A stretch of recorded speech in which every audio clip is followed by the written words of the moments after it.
setup this year. We were all standing last year, now it's like a bit loose women, and I'm really into it.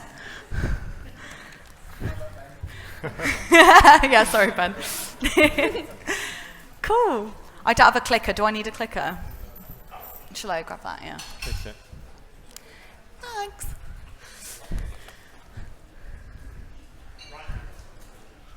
Ooh. Wait. Cool, so kicking off with my annual Indie Thinking shout out. Loads of you will already know about Indie Thinking. Any new booksellers in the room might not. Indie Thinking is our HarperCollins platform exclusively for independent booksellers. So we do proof offerings, we give you guys POS. If you're struggling to find out who the right publicist is for a book, email Indie Thinking, we'll put you in touch. If you've run out of bookmarks for the shop, drop me a line, I've got loads, all of those sorts of things. We exist to make your lives easier, so please get in touch. You can see here we've got a Twitter account, or X, I can't call it X. Twitter, Instagram, and we've got a website. Our website's brand new, it's got loads of new proofs on there. Key thing about Indie Thinking is we're not going to bombard you, so we only send proofs out on request. So if you want something from us, please do get in touch, because we want to make sure you're getting the proofs you actually want to read and not a big box of stuff that isn't for your shop. So do get in touch with Indie Thinking.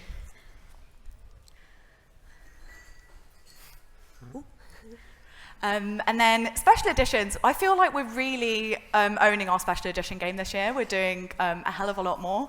I hope you'll agree that some of these are looking very, very fancy. We've not revealed all of these yet, so our Yellowface edition is being revealed next Monday. Very exciting. More info to come on all of these, but if you want any more information about special editions, we've got a special editions page on the Indie Thinking website, so have a look on there, and again, drop Indie Thinking a line with any questions. And then finally, just flagging up our IBW titles for this year. I'm going to be doing an email from Indie Thinking in April, giving you guys more information about POS, proofs, all of that for all of these. So more to come on those. And then finally, on IBW stuff, we're doing this lovely kind of Borough Press 10th anniversary series of editions. So these are all kind of sample illustrations from the illustrators. They're not final covers. But we're going to be re-releasing these key 6 Borough books, and we're planning loads of fun Indie Bookshop Week activity for those. So if you sell a lot of Borough titles at your shops and you're interested in stocking these and you want to do something around IBW with these authors, give us a shout on Indie Thinking. Great, so as you can see, this is still a very confidential title, still very under wraps still at the moment, but we're very excited to be publishing Cher's memoir in November this year. I'm sure Cher herself needs no introduction as an absolute icon and pop queen, and this will be the only exhaustive memoir recounting her whole life in her own words. It will really let the reader behind the curtain, so her difficult upbringing, her challenging relationship with Sonny Bono, her experiences as a single mother of 2, and all her victories along the way. And it will really be hitting multiple fan bases. So of course, her music lovers, but also fans of TV, film, fashion, and as an LGBTQ+ rights activist. So we'll of course have a huge marketing and PR campaign planned for this, and we're hoping to get signed copies as well, still TBC though, and lots of POS to come. So one to watch in the autumn. And another lead memoir for the autumn is Alison Steadman's Out of Character. Alison's never done an autobiography before, and it's really interesting. Depending on who you ask about Alison Steadman, they'll go, you know, Abigail's Party, all sorts of things from her career, but most people will go Pamela from Gavin and Stacey, of course. And there's a new Christmas special of Gavin and Stacey coming this Christmas, which is terrific timing. This is going to be a wonderful book. She says we haven't read it yet, but it's going to be fun, feisty, feminist is how she describes it. Lots of inside behind the scenes story. She grew up in Liverpool. She ran away to go to drama school. It was an extraordinary story behind getting to where she's got today. Really hoping for events and signed stock from Alison. She's obviously busy, but she's here, which is great. And you might ask, do we need another book about Queen Elizabeth II? I would argue we do if Craig Brown is the person to write it. Craig, most recently, is probably best known as the author of 1, 2, 3, 4, The Beatles in Time, which was a prize-winning best-selling book. He's been a satirical writer for Private Eye for many, many years. Like talking about this book, Craig just says the one thing he wants to do is find interesting things about his subjects, not write about the things that he's expected to say about them. So this is about the personal, the private. It's about the Queen at home. She's said to be, I have no idea if this is statistically true, but the one person in the world who has met the most individual people through all her meets and greets over the years. So I think it'd be a wonderful, insightful and funny book from Craig. So now we have the award-winning chef Paul Ainsworth's new debut cookbook that has been 18 years in the making. For the love of food, Paul invites you into a world of warm, welcoming and joyfully crafted dishes. This cookbook is a treasure trove for those seeking an elevated dining experience at home. There are timeless table favourites packed with gourmet flavour, and it bridges the gap between traditional home cooking and restaurant quality food. And they're recipes that are achievable for both seasoned chefs as well as those aspiring home cooks. This refreshing cookbook is also a curated collection of Paul's entire life work, so each segment explores a different chapter of his journey and the restaurants that have helped him grow. We are hoping to have signed copies, so watch this space, and we also will have some samplers available. Well, I had to ask the National Trust team for some examples, so I'm actually going to read these out.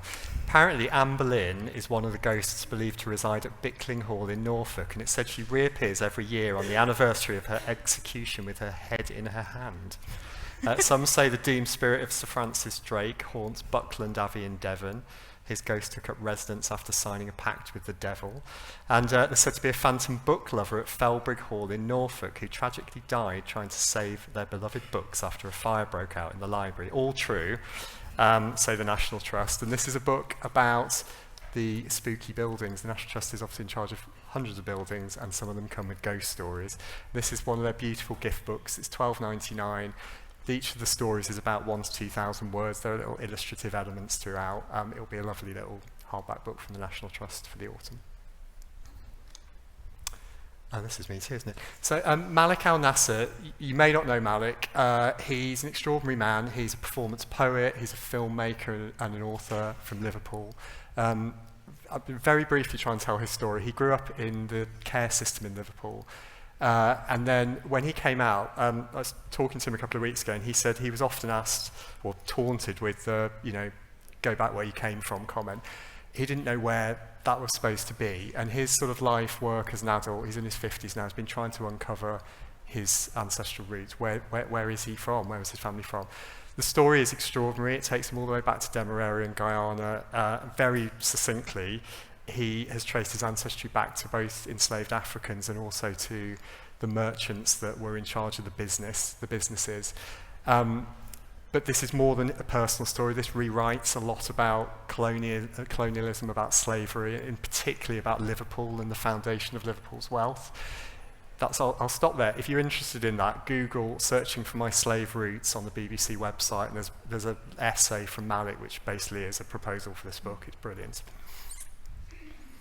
Someone that certainly needs no introduction, Nigel Slater has a new cookbook coming. I don't think we've formally announced this yet, so you guys are getting an early heads up. This is kind of in the realm of toast, so it's back to that sort of narrative, non-fiction style of cookbook, but also very much for fans of gardening and all of those sorts of things, because it's really kind of a volume of all of his treasured observations, time in the kitchen, but also time in his garden. Nigel writes so beautifully, as I'm sure many of you will know from Toast, for example. So we're really, really looking forward to this one coming. Hopefully cover coming soon. I know it's hard when you don't have one, but more to come. And Guy Shrubsole is back following the Lost Rainforest of Britain, and this time he brings us The Lie of the Land. I actually only just saw this cover today, and I'm a bit obsessed with it. It's so nice. So this acts as the perfect sequel to his first book, Who Owns England, which sort of was a comprehensive map of all of the English countryside ever made public. And this time he asks the question of how we can return the countryside to the public going forward. And it's a bit of an expose on how private landowners have wrecked the countryside and what we can do to help restore it. Guy's accolades just keep growing as a double Sunday Times bestseller and winner of the Wainwright Prize for Conservation, and we're sure The Lie of the Land will be just as successful. He's based in Devon, so for any event pitches, that's sort of the area. And we do have signed copies confirmed for this one as well. So next up, from our #1 best-selling history writer, we have The Battle for the Arctic. This story is about history rooted in the Second World War, and it follows not just the Royal Navy and its successful efforts to shepherd ships through storms and floating icebergs, but it also involves the forgotten heroes of the Arctic convoys, so the officers, armed guards, and the ordinary civilian seamen who were condemned to carry on steaming their merchant ships through the icy waters to and from Russia, even though they knew that at any moment they might be sunk. This story is definitely going to leave you being thankful to be on dry ground.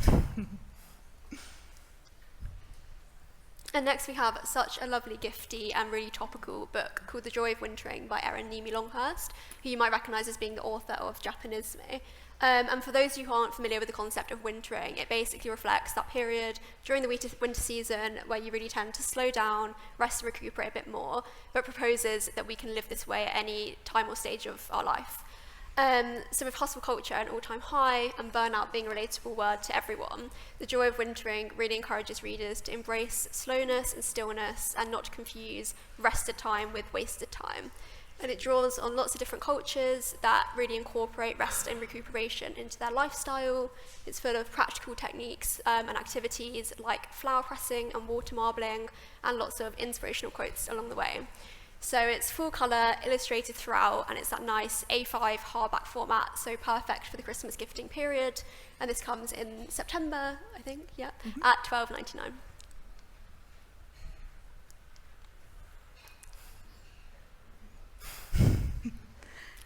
Well, it was worth waiting for. Sorry. I can't tell you that much about this book, which is a bit frustrating, but I can tell you we're publishing it. So Chimamanda Adichie, a literary star everywhere, genuine literary star. We haven't published a novel from Chimamanda for 10 years, but I looked up her sales from us yesterday, and we've sold 4 million copies of our editions since we first published Purple Hibiscus, which will be about 20 years ago now.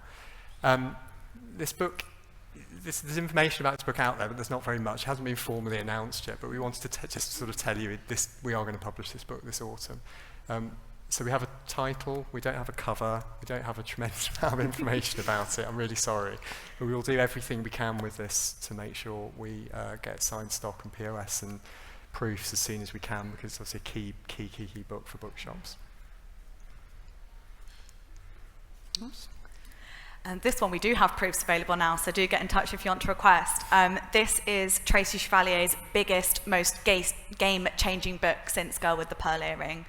It's an epic novel spanning over 500 years, and it follows Orsola Rosso in Venice in 1486. Women are not supposed to be glassmakers, but to save her family from ruin, she teaches herself the art of glassmaking in secret. And it kind of spans generations, and she's, honing her craft through war, plague, tragedy, triumph, love and loss. It's a really epic novel, very much for fans of Life After Life, the marriage portrait, kind of setting her in that space. Tracy has been on our list for years and years. She's a really key brand author for us, and we just think this is going to break her out to so many new readers because it's such a sensational book. We are this close to securing an Indies exclusive edition, which we're hoping will be signed and have some really stunning sprayed edges that mirror that cover. We're very close. More information on that one to come. But yeah, as I say, there are proofs available, so if you'd like one, please email Indie Thinking.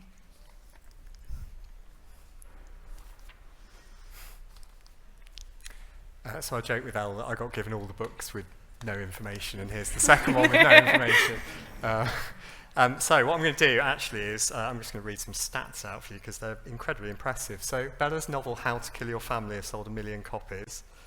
It was a #1 Sunday Times bestseller. It was in the Sunday Times top 10 paperback list for 47 consecutive weeks. It was the #1 debut fiction hardback published in 2021 and the #1 best-selling debut fiction paperback published in 2022. So this is quite a book we've been waiting for, and Bella has written this book. We have this book. We're publishing it this autumn. What I can tell you, this is not a sequel to How to Kill Your Family. We think Grace has murdered enough people, no more needed. But this is very much in the same territory. It's about horrible rich people and the things they will do for their own personal benefit. And it obviously has a sprinkling of true crime, and it, of course, has murder in it. So we'll have more on this soon, and we'll, again, you know, all the things we will try and do to support you to sell it. And The Spice Gate is one of our debut fantasy novels coming this year. It follows Amir, a young man who is born with the ability to travel between 8 kingdoms, and he unravels the power that keeps the world in balance. So this is perfect for readers of Sarah El Arifi and Andrea Stewart. It's basically an epic adventure that will bring readers on a journey of action, politics and love, and it's a must-read for any fantasy lover. If you are interested, we will have proofs coming soon.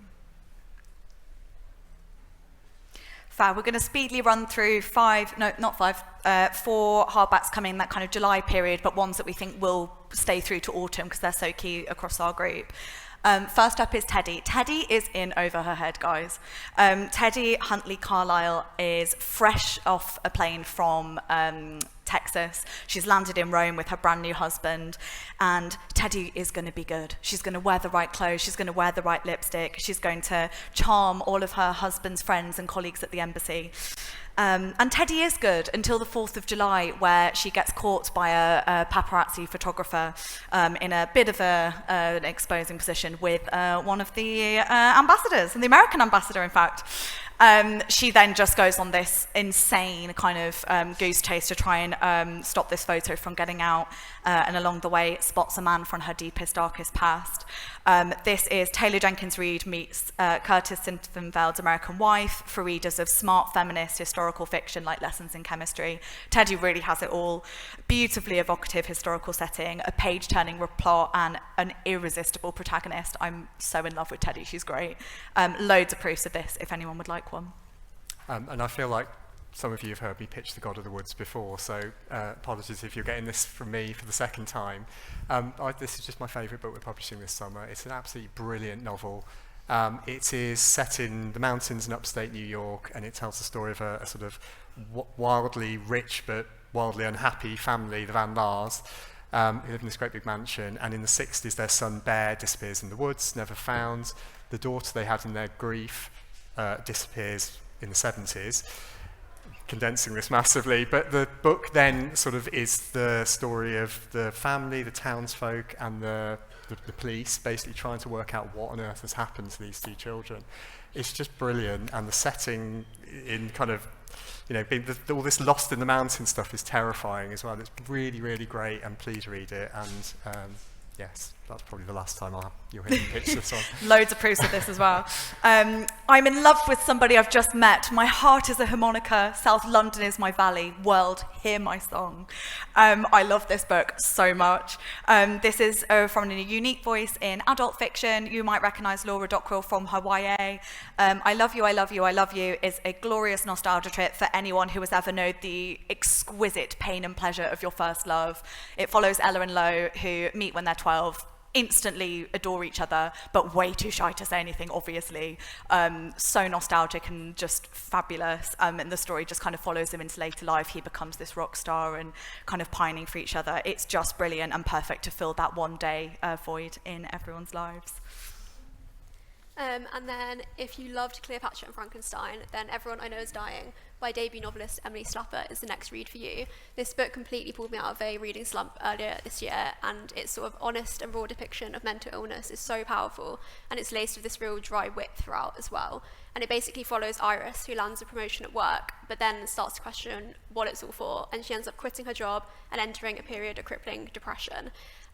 It's all written in first person, and you really feel like you're inside Iris's mind, understanding her thoughts and motivations, and how sometimes just getting through the day is an achievement in itself. So I think that this really is an author to keep an eye out for, and we do have proofs available, so just drop Indie Thinking a line if you would like to read it. Oh, guys, I'm so excited for these 2. So I think we came last year and we pitched you 3 key debuts for Spring 25, and I'm so excited to talk about these 2 today. The missing boy is 10-year-old Alfie Risby, and to be perfectly honest with you, he's a little shit. I realise that's a horrible thing to say about a child, particularly one that's missing, but, and I'm not proud of this, if I had to choose a boy in Dylan's class to vanish in broad daylight, Alfie would be top of my list. All the Others' Mothers Hate Me by Florence Grimes, stars Florence Grimes, a 31-year-old party girl from Florida. She's always got by on her looks and charm and her audacity. Her reason for living is her son Dylan. She would do just anything for him. And just as all the other mothers hate Florence, so too Dylan finds it really hard to make friends in his class. He has a particular rivalry with Alfie Risby, who is the 10-year-old heir to a frozen food empire. So when Alfie goes missing, Dylan is the prime suspect, and Florence will do anything to clear his name or risk losing him forever. Florence is such an irresistible heroine. Her voice is fresh, funny, and original, and this book explores the limits of parental love, women's anger, and the anger of an outsider in an elite hierarchical world. It's got daring humour, high-stakes plotting, and such a good twist at the end. Our proofs are coming, I think, in the next month or two. It's very early stages, so one to watch for sure. And then finally, our last book today, which actually was announced this morning, I think. He cleared his throat and began. The verses sounded as though I knew they would, with that melody, elegant and right, with a new lyric and the repeated final line that gave the song a clear hook. He flinched when he sang it, voice cracking, and I felt with some certainty that I was watching a star, that the reaction I was having would be the reaction of anyone with eyes and ears. Hordes of college girls and sensitive young dads across America. Have you ever had your heart broken only to be able to listen to one song over and over again to try and get some sort of relief? Music so has the power to transport us, and this book does exactly that. The story follows Percy Marks. She's this socially awkward, she's a born critic, and she's only really comfortable either listening to music or talking about it. And then she meets Joe Morrow. He's popular, he's good looking, he's a very talented musician, and she instantly recognizes him for the star he is. Their chemistry is electric, and their ability to make music together astonishes them both. Holly Brinkley's debut, Deep Cuts, does for music what Tomorrow and Tomorrow and Tomorrow did for gaming.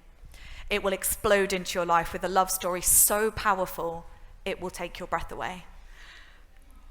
That's all I can say. Proofs are coming soon, and if these are the ones to go away with to watch for spring. And yeah, thank you so much for listening. Any questions? Chat to Indie Thinking.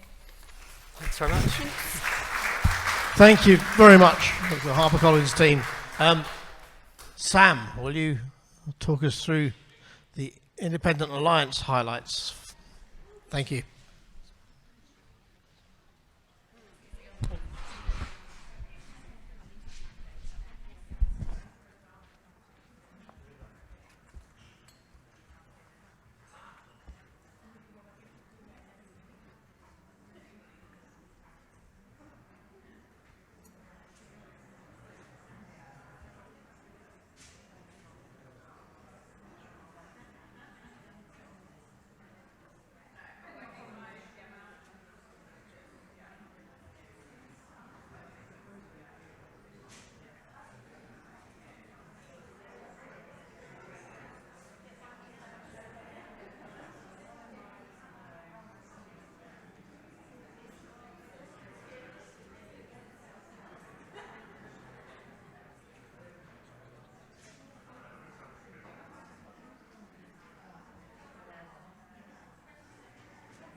Okay. Oh, sorry. It's a bit loud. Good afternoon, everyone. My name is Sam Brown, and I'm here to represent Faber and all the Independent Alliance publishers. Since the book fair last year, we've had 3 new publishers join us: Bedford Square, Duckworth, and the School of Life. As usual, because I've got 18 publishers to try and equally give time to, this will be more of a quick run-through to highlight what's coming, rather than an in-depth on each title, and it is much more of a focus on originals. I'm going to start with just a quick reminder of the Indie Bookshop exclusives we've got coming in April, May, and June. We're going to continue to do as many indie exclusives as we can, along with the signed stock, And autumn plans are still in progress for lots of these titles that you're about to see.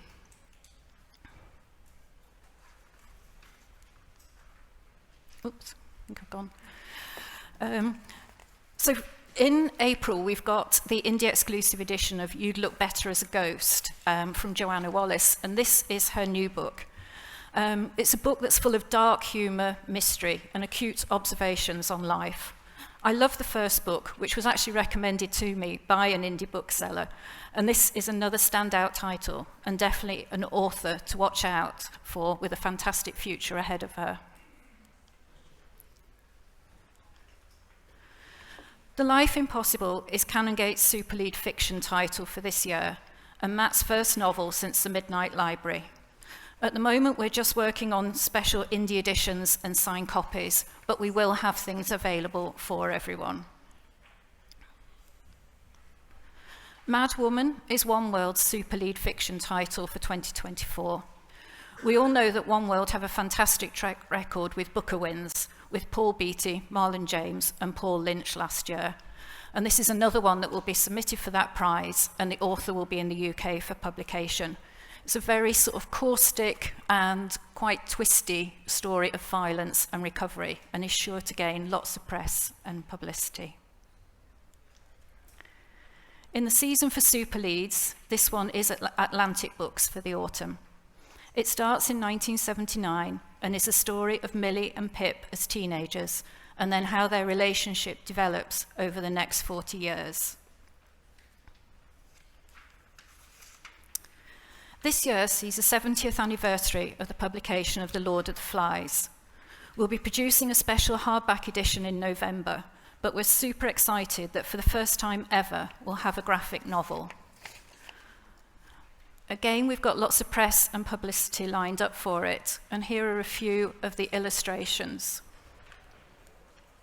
The illustrations are from Amy de Jong, who's an acclaimed Dutch artist, and we hope that we'll reach a new audience with this timeless classic. We're going to have signed prints and book plates from the illustrator for this. And yet another super lead. This is Faber's super lead fiction title for the autumn. I'm afraid it's a bit like Chimamanda from HarperCollins. We are going to do a cover reveal next month, and we're just working on all the details of the signed stock and the special indie editions for this. But again, I think you can expect lots of press and publicity for a new Sally Rooney. And the final super lead in the fiction section is from Fitzcarraldo. It's the new novel from the prize-winning author of Drive Your Plough Over the Bones of the Dead. Olga's latest masterpiece is set in a sanitarium on the eve of World War I, and probes the horrors that lie beneath our most hallowed ideas. Again, expect masses of press coverage for this book. And then moving on to non-fiction. Many of you, I'm sure, will recognise Tom's name from Countryfile. In Landsmart, Tom focuses on tours the British countryside, meeting farmers, scientists, conservationists, and warehouse managers, who are all trying to solve the challenges facing the countryside and our world. And again, Tom will be up for events. Daniel, the author of this book, is the subject of the award-winning TV documentary, The Boy with the Incredible Brain, which was also a Radio 4 documentary. In his book, he looks to explore the tired stereotypes of autism. Emma Donoghue said of the book, "This book is a profound act of appreciation of the many unexpected gifts of neurodivergence." On the roof, Tom left his job in the city and moved to Devon to learn the craft of thatching. In this book, he shares the stories of 6 other thatchers: a Hebridean thatcher who works with dune-growing grass, a Syrian refugee who uses seagrass on the roofs of homes on a Danish island, and one of the first women to become master of Japan's 5,000-year-old craft of thatching.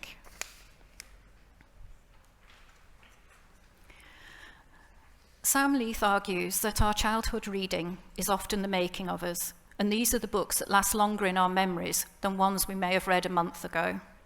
His book explores the breadth of our childhood bookshelves, from Beatrix Potter, Maurice Sendak, through to Philip Pullman and many other names.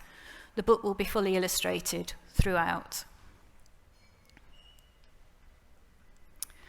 This is the first Gorgan biography to have been published in the UK in the last 30 years. He's often considered a very controversial figure, and the author Sue has had exclusive access to his family when researching the book. It's going to be illustrated with 70 full-colour images throughout.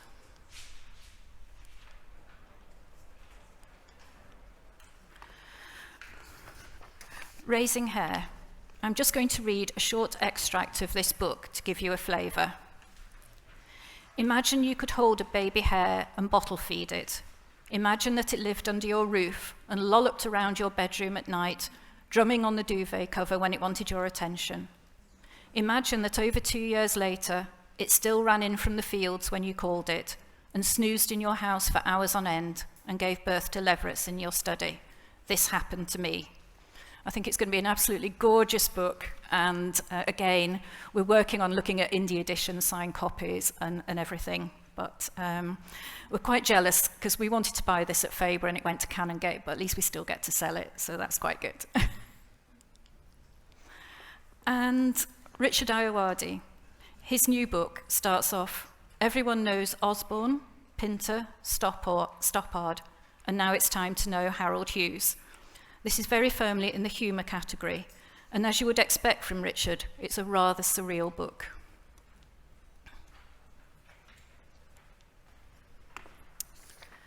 Ned is obsessed by cheese, and several of you may remember his previous books on cheeses of the British Isles. He's now moved his attention to France and looks at the history and often the politics and power struggles that lie behind some of the best loved cheeses in the world. It's obviously going to be a great one for events, competitions, and giveaways, especially if you're a turophile. And I didn't think we would have another Barbara Kingsolver book quite as soon after Demon Copperhead. But this is actually Barbara's debut book. The book starts in summer 1983, and freelance journalist Barbara Kingsolver was sent to cover the Phelps Dodge mine strike. Over a year, she stood with the miners and their families and recorded their stories.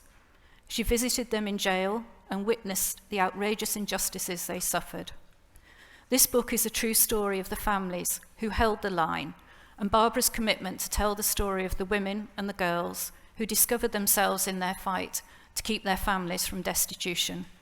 We're also hoping that Barbara will come over to the UK to promote this in the autumn, but that's not confirmed as yet. Philosopher Julian Baggini is passionate about food, and in his book explores the vastly different approaches to growing, preparing, and eating food around the world. And again, there's sure to be masses of broadsheet review coverage for this one. We buy tens of millions of packets of crisps every single day, but how did the humble potato snack become almost a national dish?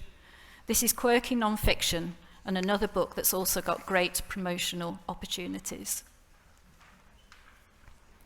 So we've had cheese obsessives, crisp obsessive, and now to Simon Bradley, a railway obsessive. And this is a lavishly illustrated compendium of Britain's glorious railway history over the last 200 years, and I'm sure will be a Christmas gift for many.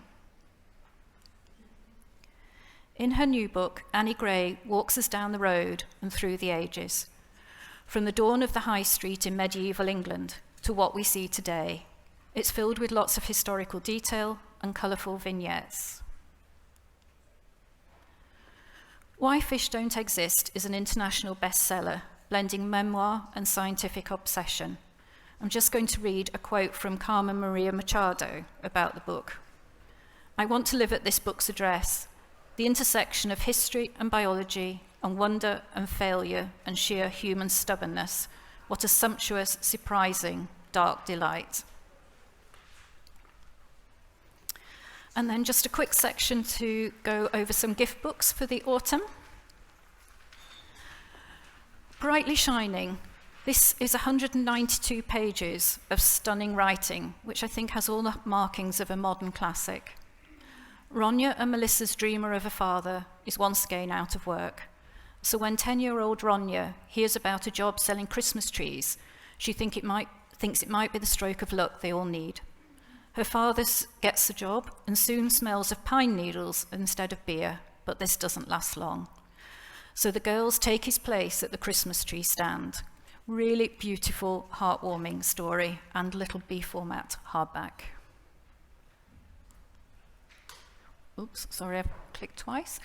Haunted Tales, this is another small format hardback, stunning cover, and which will work equally well as a Halloween or Christmas gift. Sorry, I keep pressing twice. Dead of Winter, another book that looks at the darker side of Christmas. Sarah takes us on a journey through lesser-known Christmas traditions, from English Murmurers plays and Austrian Krampus runs, to modern pagan rituals at Stonehenge, and the night in Finland when a young girl is crowned with candles as Saint Lucy. Myrtle needs no introduction, but in October the new book will be a smaller format and a smaller price, and aimed very squarely at the stocking filler market.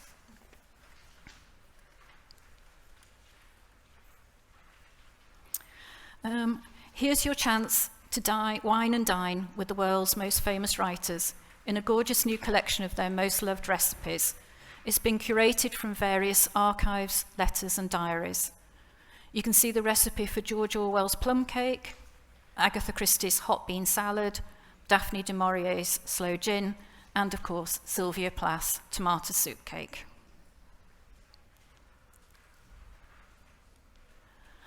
And then I'm just going to flick through these slides because I know it might be a bit short on time, but hopefully you've all got printouts so you can see what some of our key paperbacks are that are coming through the months. Oops. And I just want to end by saying, as always, thank you to everyone for listening, and thanks for all your support as ever for our books and for our field sales team. We always appreciate the job you do for us and book selling in general. So thank you very much.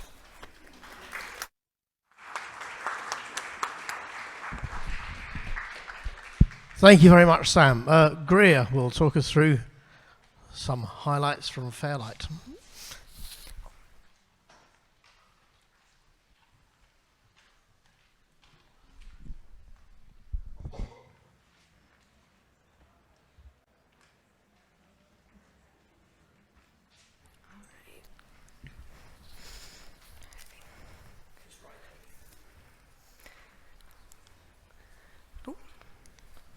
Hi, I'm Greer. I work at Fairlight Books, and we'll be discussing two of our books today. The first is the Bookshop Tours of Britain.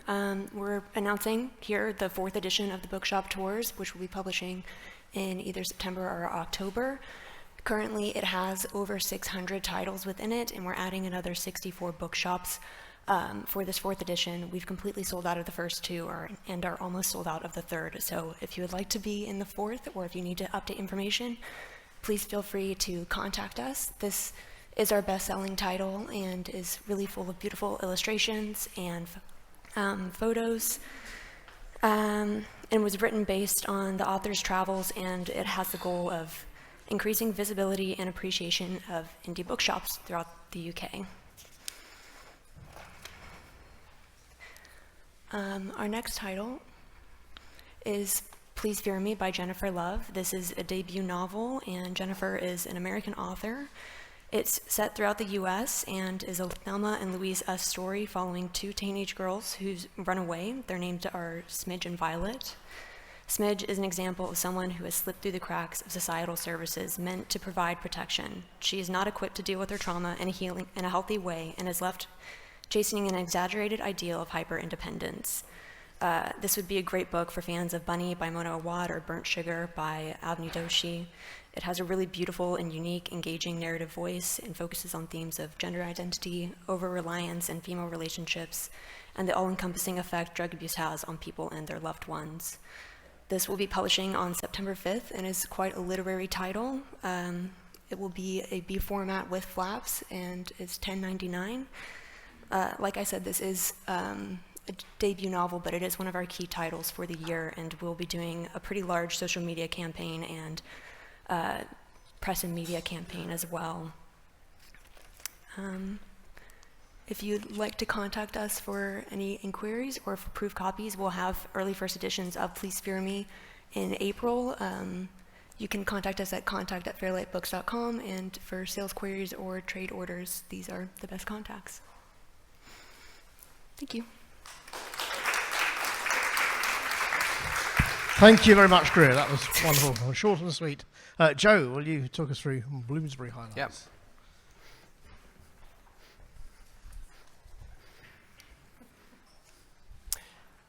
Hi everyone, I'm Joe Roach. I'm Head of Fiction in the UK sales team at Bloomsbury, and thank you for your time today for me to talk through some of our autumn highlights. So first up, very excitingly, we have the new novel from Benjamin Myers. Ben Myers is an author that indie bookshops have really championed throughout his career. So I just want to say thank you so much for all the work that you've done on Ben, getting him to the point that he's at today, where he goes from strength to strength with every single book. And with that in mind, we are delighted to be doing our first independent bookshops exclusive edition for Ben. So this will have printed edges with the lovely seagull you can see here, and signed end papers. Now, if you know Ben's writing, you'll know that he kind of has two strands to his work. On the one side, he has got his more literary, more experimental works like Cuddy, and on the other hand, he has his more sort of arguably accessible, gentle, feel-good fiction titles, and Rare Singles is very much in that vein. It is a delightful story about a retired soul singer living in obscurity in the US who finds out that he is actually a superstar of the northern soul scene in the UK, and he's invited to come to a festival in Scarborough to perform his songs for the first time in decades. It's a really wonderful novel. It's classic Ben. It's a fantastic tale of the unexpected twists and turns that a life can take and the power of music to bring us all together. Here is Ben, looking dapper as ever. He is a staunch supporter of independent bookshops, and we are working on a date at the moment to do the cover reveal and the announcement of the Indies exclusive, and we would love for everyone to get involved with that. So he will be linking to loads of bookshops, and please get in touch if you'd like to be involved. We're also working on some really fun POS for this, and we'll have more details on that to share soon. And then next up, we have a personal favorite. So this is the new novel from the fantasy and comics legend Alan Moore. This is the first book in a 5-book fantasy series from Alan that is set throughout the 20th century across the series. The series is called Long London, and it is about a terrifying alternate version of London that sits alongside the city that we know. Alan obviously has a huge and amazing body of work behind him, from landmarks like Watchmen and V for Vendetta to his acclaimed novels and the collection of short stories that we published from Alan last year, Illuminations. But he really sees this 5-book series as being his great lasting work. And what I think is really exciting is that it has all of the weird and esoteric detail and historical references and literary allusions that his fans will just eat up. But it's also really accessible, and he's bringing everyone along for the ride, and it is so much fun. Anyone that enjoyed Ben Aronovich's Rivers of London series will love this series. We've got the cover illustrated by Nico Delort, who did the cover for Babel and the Hunger Games illustrated editions, and he signed up for the whole series, so it's going to have a stunning series look across them. And we will also be using his designs for some stunning POS, and again, we'll share details on that when we have more. And then we have our big debut novel for this year and the start of what we see as being a major career for author Harriet Constable. So this novel is the unforgettable story of a woman who has been lost to history but should be remembered as a major figure in the creation of one of the most famous pieces of music of all time. It is set in stunningly recreated 18th century Venice, where Anna Maria della Pieta is abandoned as a girl at an orphanage that towers over the city and is known for training up some of the finest musicians of the day. And it's here where she will become the protege of Vivaldi, and she will go on to become one of the most popular musicians of her time. It's a really evocative story of the triumph of art and passion over adversity, and a devastating portrait of ambition and betrayal. This is Harriet. She's an award-winning filmmaker and journalist, and she has used all of her investigative skills to look into the lives of these incredible orphan girls who were trained up under Vivaldi. She lived in Venice for a time, writing about these girls, and she's now working on more novels to come featuring women who've been forgotten to history. We will have signed copies available, and we're producing lots of POS.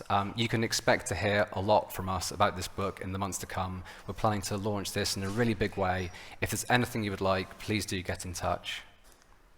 I wanted to show you quickly how the cover has been made, because it is both really cool, and it also shows how much care and attention has gone into this book. The cover is actually a photo of a 3D die-cut model that our designer made. And if you come by the Bloomsbury stand, you will see that we actually have this model on display. We will be having drinks with the author, Harriet Constable, on the stand later on, and there are details at the end, and we would love for you to come and join us. We'll also be having a violinist playing. We also have a load of proofs of this one at the back, so please do take some. It is an absolutely fantastic read, and we'd love for you to give it a go. And then on to some non-fiction, and we have Want, submitted by Anonymous, collected by Gillian Anderson. So in this book, she has invited self-identifying women from around the world to send in their confessions of their sexual fantasies. And along with Gillian's own anonymous letter that is in there, this comes together to create a fascinating collection that offers a generation-defining view of female sexual pleasure. I'll save everyone the experience of me reading out this slide, and I'll just move on to the next one. Gillian needs no introduction. She is a megastar. The announcement for this book really caused a massive storm recently. She's going to be all over publicity, and we're aiming for this to be the big talking point book for this year. A Bloomsbury stalwart in William Dalrymple, whose new book, The Golden Road, How Ancient India Transformed the World, is coming this year. William Dalrymple has won many awards for his books, and his most recent book, The Anarchy, sold over 100,000 copies in the UK. And in this book, he returns to his lifelong passion of India and its place in the world, as he charts how culture and religion and language fed out from India and shaped modern history. We're expecting major publicity for this one, and signed copies are available. Something slightly different, we have a book from Fred Syriacs, Seriously British. So, Fred is Britain's favourite Frenchman, and he loves Britain back. So you may know him from many different TV shows, including Channel 4's First Dates. And in this book, he will be refuting some of the common misconceptions that he feels that Europeans have about Britain and the British people, including such things as British food is bland and boring, and the British are obsessed with the royals, which is quite timely this week. We also have the second book from the hit podcast The Rest is History, from Tom Holland and Dominic Sambrook, even more of history's most curious questions answered. We will have signed copies again for this one. We also have the follow-up to the word-of-mouth bestseller, I Want to Die, But I Want to Eat Tteokbokki. I Want to Die, But I Still Want to Eat Tteokbokki. Further conversations with my psychiatrist. So this book sold over 20,000 copies in the UK, and its quirky but deeply moving look at mental health issues really resonated with a lot of readers. So they'll be coming back for this one, and also more people are discovering the first book all the time. Then we have the memoir of Ewan Thomas, Brutal. So for a period in the 90s, Ewan Thomas was the world's fastest man, and his record for the 400 meters stuck around for 25 years after that. He's since gone on to become a presenter and a really well-known figure, and in this book he talks about the ups and downs of his career, from winning gold medals to the downsides of the rigorous training that he had to do to achieve that success. Signed copies are available. Then we have Poet, Mystic, Widow, Wife. So this is from a rising star in the history world, and it's a fascinating group biography about 4 women of the medieval period. And amazingly, it's all told through their own words, because there's some incredible primary sources that the authors used. This ties into a fantastic exhibition that's coming out of the British Library that will launch the same week as publication on medieval women. So there'll be a big discussion and cultural moment around this subject at the time. We have the follow-up from Poppy Cooks. So her recent Actually Delicious Air Fryer cookbook was a massive bestseller, and now she's doing the Actually Delicious Slow Cooker cookbook. Her profile has risen massively recently alongside this book, and we'll be doing all the same things again, and also directing to the air fry book, which has become a go-to in this area of the market. And then lastly, on to Head of Zeus, and we have the new heavyweight blockbuster history book from Dan Jones, Henry V, The Astonishing Rise of England's Greatest Warrior King. So this culminates... this is the culmination of Dan Jones' work on the Plantagenets, which has been defining and best-selling. And in this book, he sets out to write the definitive account of Henry V, positioning him as England's answer to Napoleon. There'll be a major campaign around this one, as always for Dan. Signed copies are available, and we will have him available for events as well, if you're interested. And then lastly, we have Days of Shattered Faith by Adrian Tchaikovsky, the latest book from the SFF Master. We will have signed copies available for this one. And as I say, we'd love it if you wanted to come join us on the stand later on to have a drink and meet Harriet Constable and listen to the violin. And yeah, that's all from us. Thank you so much for your time, and as always, thank you so much for all of your passion and enthusiasm for our books. It's so much appreciated. Thank you.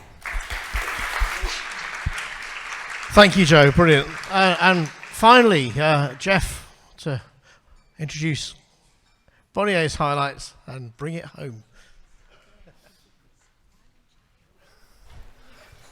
Is the clicker somewhere?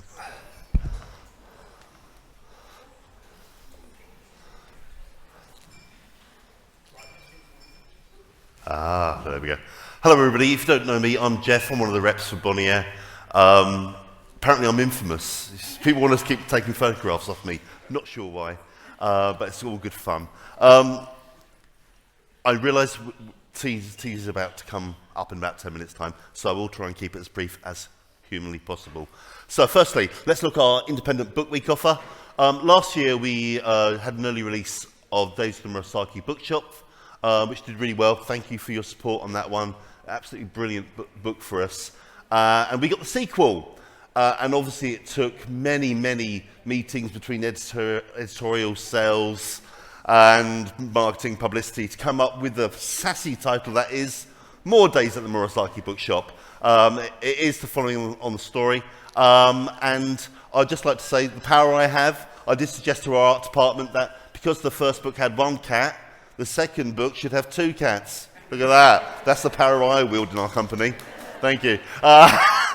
So yeah, all much the same. Obviously, Japanese translation fiction is doing really, really well across the board. We hope to have signed copies, but keep it to yourselves. We'll certainly let you know nearer the time. Then, another early release. I should have said the Murasaki Bookshop, you're getting 2 weeks ahead of everybody else. We're doing a high street release, but with door-to-door, you're going to get a independent release 2 weeks before a high street release, and then it gets very technical. Then the book is actually published in August. So you know, bookshops, you've got a good couple of months to sell it before it goes online and the like.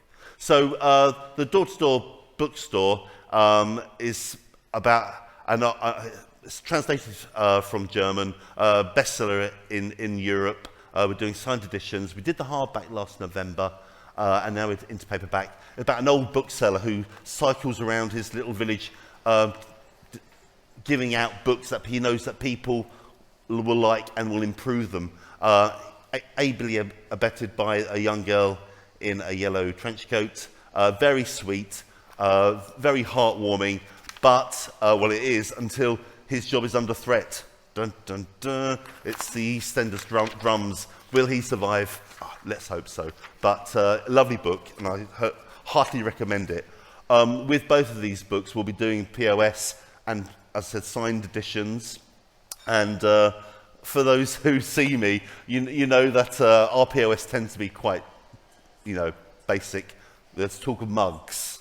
Mugs. This is where we're going to with Bonnier. We're looking at mugs for this stuff. We'll also be doing special discount packs as well on these two titles. And then heading into autumn, we have Susie Dent, who, well known for being on Countdown, 8 out of 10 cats do Countdown, her work on Twitter and the like, and just being an all-round nice person. Obviously, she's done loads of books on the English language in the past, and now she's taken that step into crime fiction. I don't think it's going to be as cosy as some. That's the jacket so far. I think it will change, but obviously the important thing about it is the language.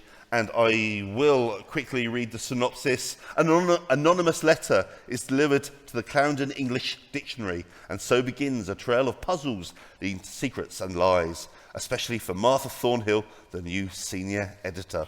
No doubt there'll be twists in the novel, but front and centre, as I said, will be the language, and we are proofing it. So make sure, if you don't see a rep, give somebody a shout at Bonnier, and we'll send one your way. Then, Linda LaPlante. We've got 2 books on Linda coming. In July, we have the very last...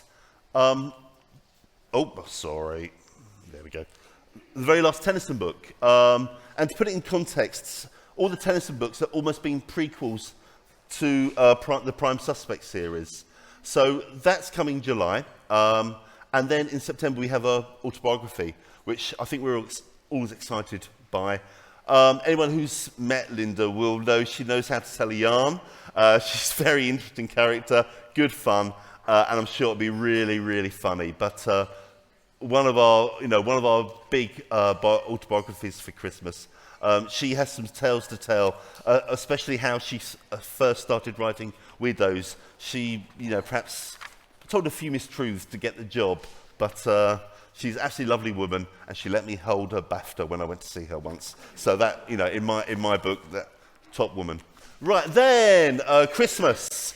Wouldn't be Christmas without some sort of murder mystery, because what is Christmas for other than murder? Last year, we did the 12 Days of Murder, which is sort of based loosely on the song. And it sold very well for us. All good fun, a really enjoyable sort of locked room mystery. And this year, we're following that up in hardback with The Murder at the Christmas Emporium. Excuse the missing word, the, on the slide there. So yes, essentially, it's sort of Christmas Eve. The last few straggling customers are leaving the shop, but they find the door locked. This is, it's Christmas Eve. They want to get out, they want to get home, they want to get to the pub. But things go worse and worse and worse, and then there's a gruesome discovery in the Santa's Grotto. And I'm just going to leave it there. It's probably me, because I once was Santa Claus many years ago. It didn't end well for anybody. Right, and then on to historical fiction. Oops, sorry. There we go. It's still with the crime sort of theme. This is a historical novel about the women behind the serial killers Burke and Hare. Really interesting historical fiction with quite a touch of feminism about it as well. It's an incredible story to the extent that one of the women, when obviously after the Burke and Hare were caught, the women were taken to court as well. The future didn't look bleak, looked rather bleak, and one of them actually borrowed a child to take to court with her to say, "This is my child, you can't put me in prison." Apparently it worked. So, lovely jacket. Obviously it needs a couple of strap lines and a bit of work on it, but hopefully that will be a good, well-reviewed, and proofs, again, should be forthcoming. And then Donna Ashworth. One of our jobs for the last sort of 18 months was to get Donna Ashworth away from the online retailers and into the hands of the booksellers. If you don't know Donna, she really is a best-selling poetry author, but also it encompasses a lot of MBS, that sort of feel good about yourself. I mean, they're good for gifting or self-purchase. I think last year with Wild Hope, we made a breakthrough. So please do try her if you haven't stocked her. You'll find that she's got a really large online presence, and hopefully we can go from strength to strength with her. But her new book, Growing Brave, is what it suggests in the title. It's sort of prose and poetry just to make you feel that little bit braver in life, and to perhaps make that leap of faith. And then you'll be glad to hear, because I'm actually going very quickly. I've got 1 minute, 40 seconds left. Something Wicked. It's the Pendle Witch Trials. Obviously, we were the publishers of The Familiars by Stacey Halls, which did really well for us, all based around Pendle. And we were hoping to get this out last year, but it's delayed. But it's quite a different look at the trials. Carol Ann Lee is a true crime author, and so she's come to it from a very different perspective. And the 10 witches that were burnt at the stake there, she looks into their lives, looks into all the other people, not both male and female, that died in the process of getting to the trials. And as I said, just brings a slightly different way of looking at the whole situation. And there we are. There's a couple of books I can't tell you about because I've been sworn to secrecy. One is a political heavyweight, which should be very good for you guys. I did want to try and tell you about this Honest, but they said, no, you mustn't. And we've got a couple of other biographies as well, as you'd expect. But they like to announce and make a big hoo-ha about announcing. So unfortunately, I can't tell you quite yet. And that's me with 20 seconds to go. I think I have been Jeff. Thank you.